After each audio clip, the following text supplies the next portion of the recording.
want to say hi to the people? Yeah. Hello. Okay.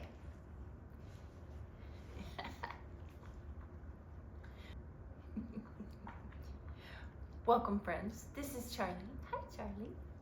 All right, grab your cups of coffee. We've got a fun video for you today. I've got first some inspiration for what to do with your selvages. Really cute project. I'm going to show you an inspiration quilt that I saw at a quilt show.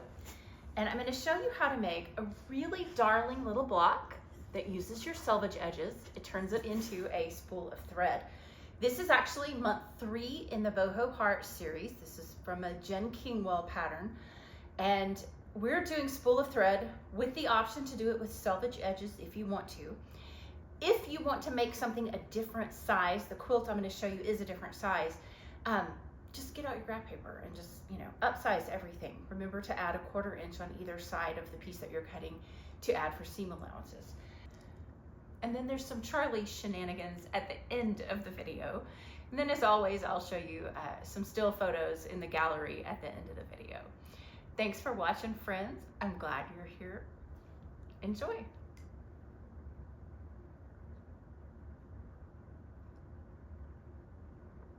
Charlie, there's golfers outside. You want to go get a treat from the golfers? You want to go outside and see the golfers? Yeah? Okay, let's go see the golfers and get a treat.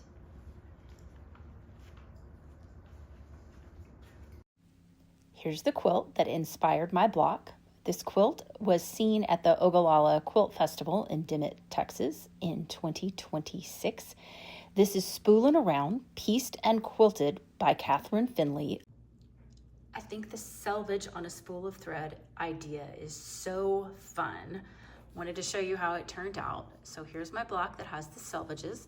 I did starch it so they're flattened a little bit, but you can see kind of with some use, some puff up, that's where you'd be. Totally, totally cute block. Here's the other finished block. Here are your cutting instructions for the spool block for the Jen Kingwell boho quilt. This block finishes at 4 inches, so your unfinished block will be 4.5 when you finish with it.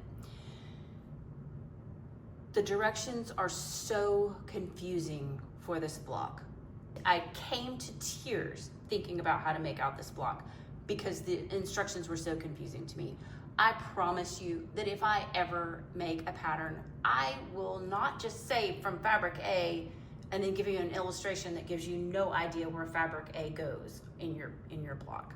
So if this helps, I gave you some instructions, which fabrics are which, and then I've laid out the block beside it so that you can see. Around the outside of the block, you're gonna have things in 1.5 inch widths again. You're gonna need 4 1.5 inch squares. These are 2.5 inches. This is 2.5 inches wide by 3 inches wide, and this is 1.5 by 5 inches. The thread, when you cut it, this seems backwards to my brain, but you need for your lines that are gonna resemble threads if you're using a stripe to go the long way. So I kind of exaggerated my square and drew it out long horizontally. And then what's gonna happen with your little squares is you're gonna draw a diagonal line. If you are using a wide tip felt marker, like they kind of have a fat tip on them, scooch your ruler over just a tad past the diagonal points so that when you put your pin on, you're gonna mark right on your diagonal. When you're sewing, you're gonna do right sides together, and you're gonna make your diagonal lines go so that they're pointing toward the spool of thread. You're gonna sew that line, and then you'll trim off the end, and then when you open it up, you'll have your background piece and the angle of that spool of thread. You've sewn the first parts of the units together. You can start to see the spool coming together. And I wanted to show you, let's see. So here's how you start to sew the corners on. So right on that line that you've traced. then I ironed them just so you could see, but really before you iron is when you're gonna trim them. Find yourself a ruler that has a good 1/4 inch seam that's easy to see. And then to trim these, you're gonna lay the inside line right on the stitches, like right on that diagonal. All right, now here's where you gotta be careful. You can't cut. Let's see, is that right? Okay, make sure I have it right.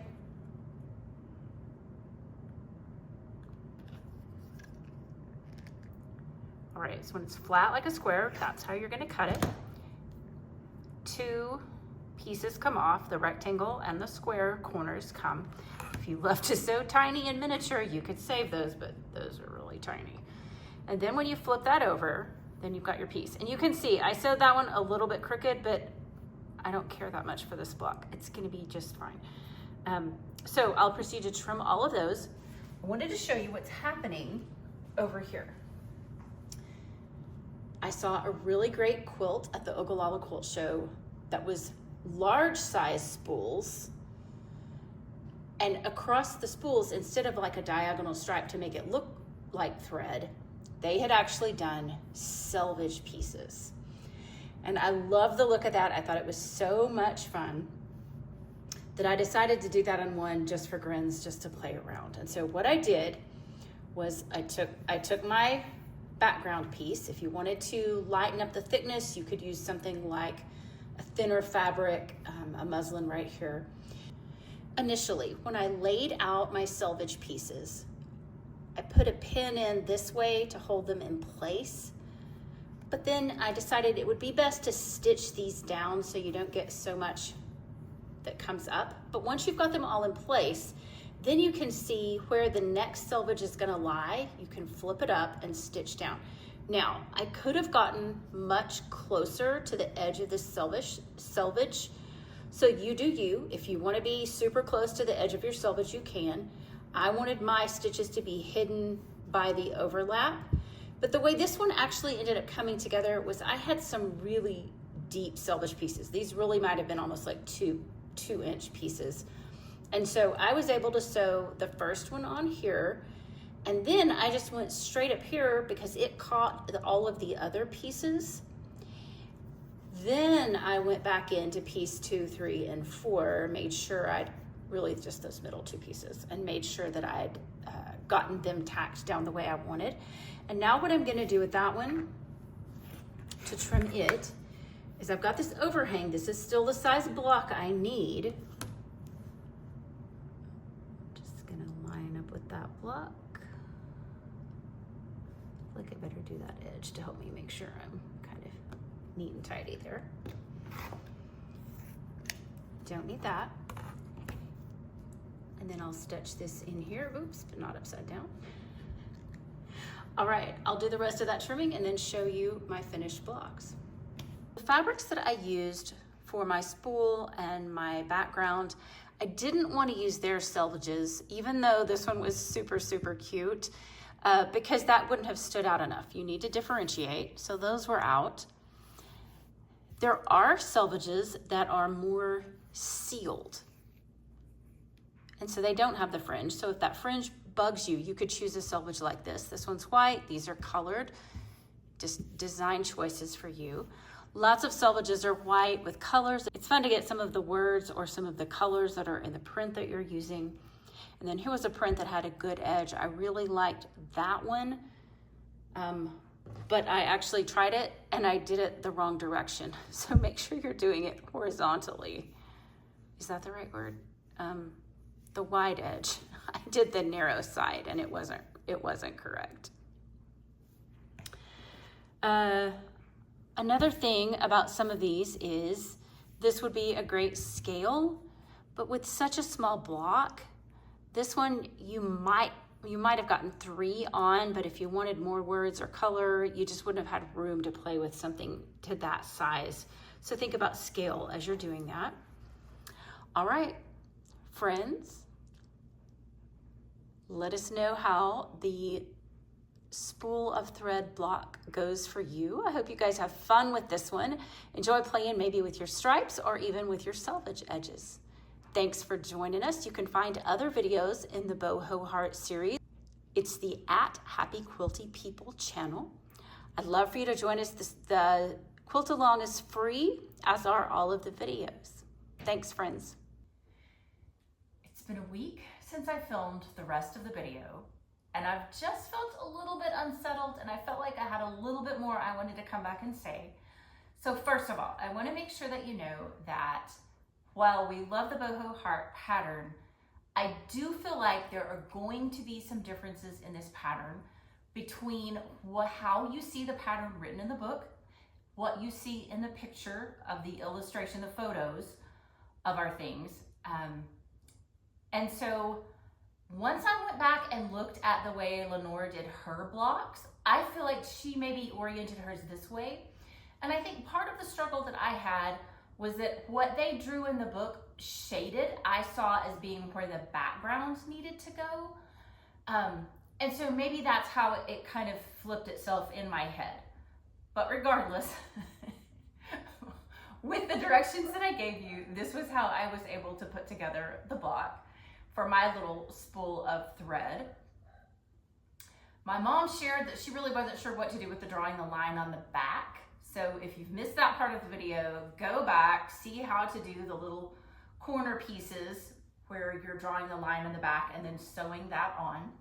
And then more than anything in this video, if you didn't get anything else, I wanted you to see the process of how you can take your backing piece and that you can sew on your selvage edges, like one row at a time, because you can get some really fun effects with that. I've got a quilt cut out right now that's placing a diamond in the center and then all the selvage edges is out. Selvage edges out away from the diamond. There's just fun things, so many fun things you can do. I have a friend that swears that when you cut off your selvage, you need to cut off from the very bottom of the selvage and go up 1.5 inches. That would be 1 inch plus 1/2 inch. And that'll give you enough room to work with your selvage edges. And I need y'all to see what my dog is doing out here. The swimming pool is still right at about 70 degrees. It's April. She's jumped in and now she has the zoomies. She's running around and chasing birds and barking. Could y'all hear that? Anyway, she's all wet and she's having a ball. I'll see if I can catch her in a second. Anyway, but so many fun things you can do with your selvage.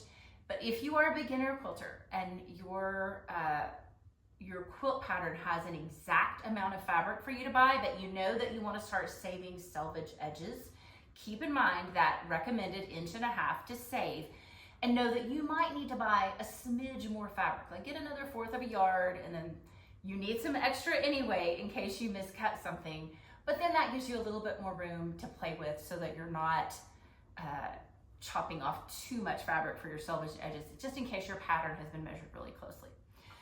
This is a fun block. I hope it goes well for you. I'm going to keep doing videos for blocks in this series just because they're interesting. The next block coming up is one of those that is assembled like a 9 patch, but when you look at the photo of it, it looks very different than a 9 patch. So stay tuned for that video. I hope it helps you guys. If this video has been helpful, if you've learned something new, give me a thumbs up, give me a like. I sure appreciate it. Thank you guys for watching. Happy sewing.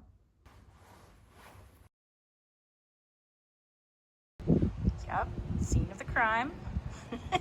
Wet water. Where's the wet dog? Where's Charlie? Hey, baby. Come here. Say hi. Can you sit, please? Oh, that was a very nice tap. Thank you. Oh, yeah, there we go. And